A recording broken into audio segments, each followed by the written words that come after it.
जिनके लहू से महफूज है मेरे देश का मन, माँ भारती के वीर सपूतों को मेरा कोटि कोटि नमन, मेरा कोटि कोटि नमन।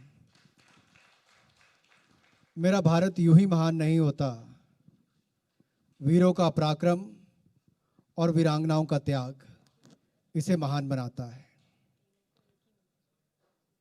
अनन्य समान 2020 एक शाम शहीदों के नाम इस कार्यक्रम में उपस्थित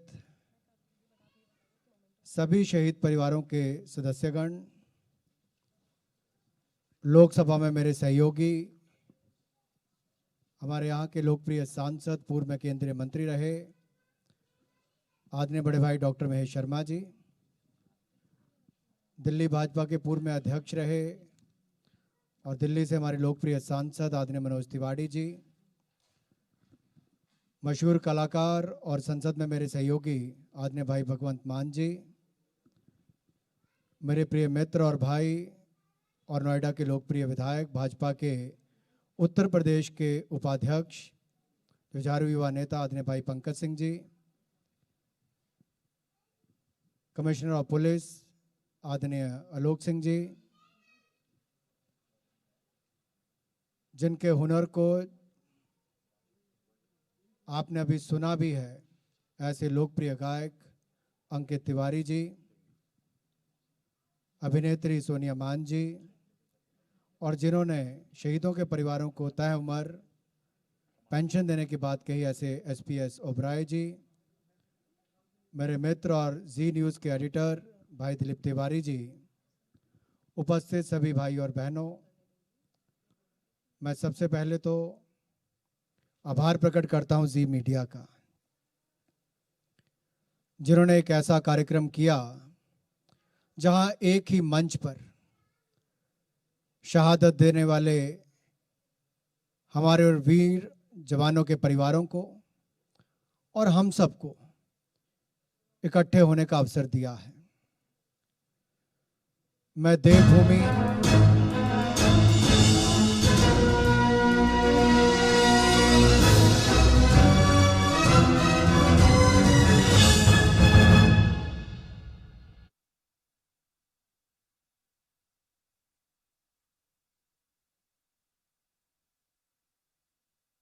कि शायद ये जज्बा हर हिमाचल वासी के दिल में होता है, कैसे देश की सेवा कर सके। हर तीसरे घर से कोई ना कोई सेना में है, और ये भी एक बड़ा कारण है कि जब पहला परमवीर चक्र मिला तो मेजर सोमनाथ शर्मा को मिला, जो हिमाचल से थे। कारगिल के युद्ध में सबसे ज्यादा शहादत हुई तो छोटे से प्रदेश हिमाचल प्रदेश से हुई। 4 परमवीर चक्र मिले तो उसमें भी 2 हिमाचल प्रदेश के वीर सैनिकों को मिले। और आज जब इन परिवारों से मिलता हूं, ये कहना बहुत आसान होता है, लेकिन दर्द जब इनके परिवार के साथ जाकर कभी बैठेंगे, दर्द साझा करने लगेंगे, एक और गर्व होता है कि बेटे ने देश के लिए शहादत दी है, एक इतना बड़ा काम किया है जो हर मां गर्व के साथ कहती कि मेरे बेटे ने देश के लिए सेवा करते अपनी जान न्यौछावर की है। लेकिन दूसरी ओर वही मां सोचती है कि इसको तो अभी और देखना था और आगे बढ़ते हुए देखना था। मुझे आज भी याद है, एक करीब 10 साल पुरानी घटना होगी, नक्सलवादियों ने एक बड़ा हमला किया छत्तीसगढ़ में। 70 के करीब हमारे जवान शहीद हुए। मैं अपने संसदीय क्षेत्र के उन शहीदों के परिवारों के घरों में गया। एक ऐसा जवान जिसकी कुछ दिनों के बाद शादी थी, उसकी शहादत हो गई।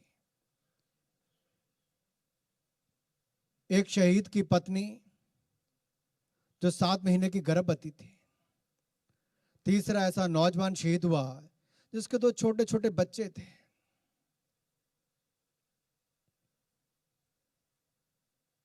लेकिन शायद उन्होंने एक पल के लिए भी नहीं सोचा होगा कि मेरे परिवार का क्या होगा। उनके दिलो दिमाग पर कुछ था तो अपनी मातृभूमि के लिए, भारत माता के लिए और उसकी रक्षा सुरक्षा के लिए सब कुछ बलिदान करने की बात थी। और इसीलिए शायद वीर भोग्य वसुंधरा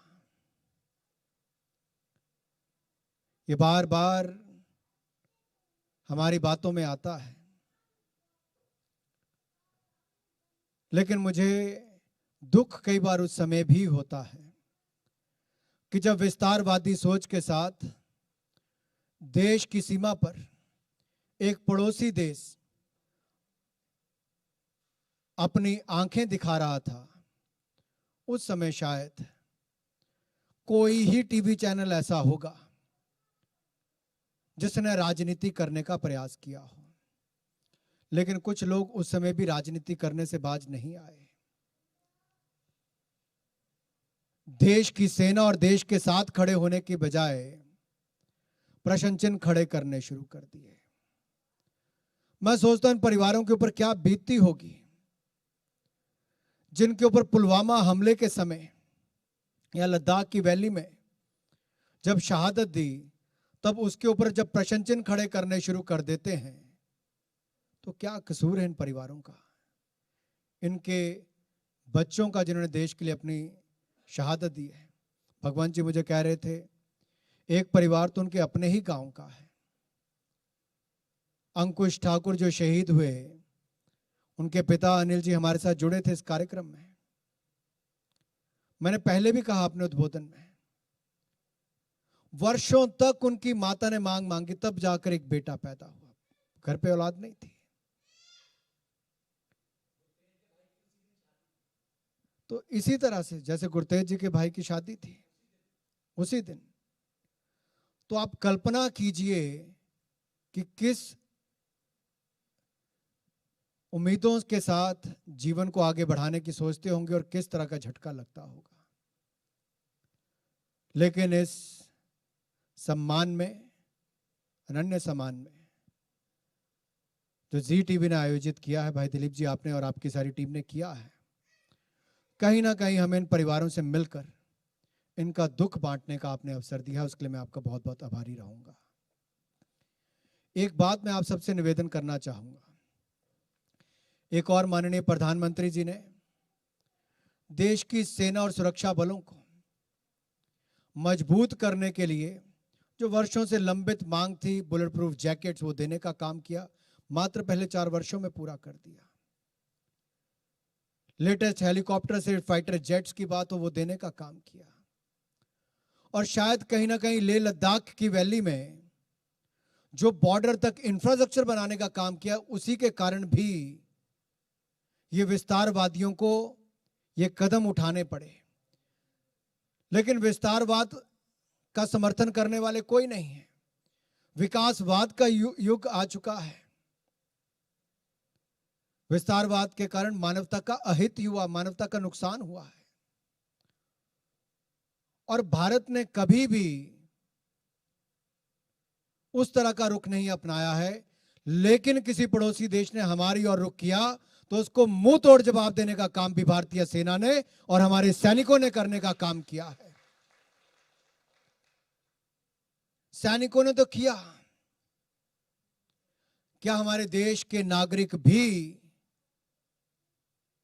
मुंह तोड़ जवाब दे सकते हैं?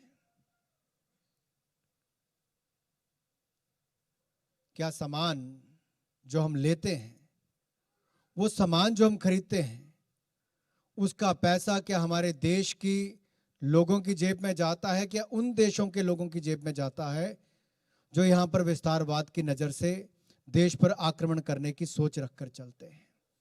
क्या देश के लोग इस पर जागरूक हो सकते हैं?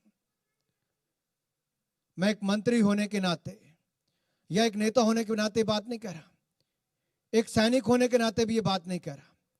मैं अपने 138 करोड़ भारतवासियों से पूछना चाहता हूं, क्या हम अपने अंदर वो अलग जगा सकते हैं? क्या हम वो जागरूकता अभियान चला सकते हैं? क्या हर भारतीय इतना जागरूक हो सकता है कि देश का सैनिक सीमा पर जवाब देगा और हम देश के अंदर भी बाकियों को जवाब देना जानते हैं, कैसे जवाब देना है?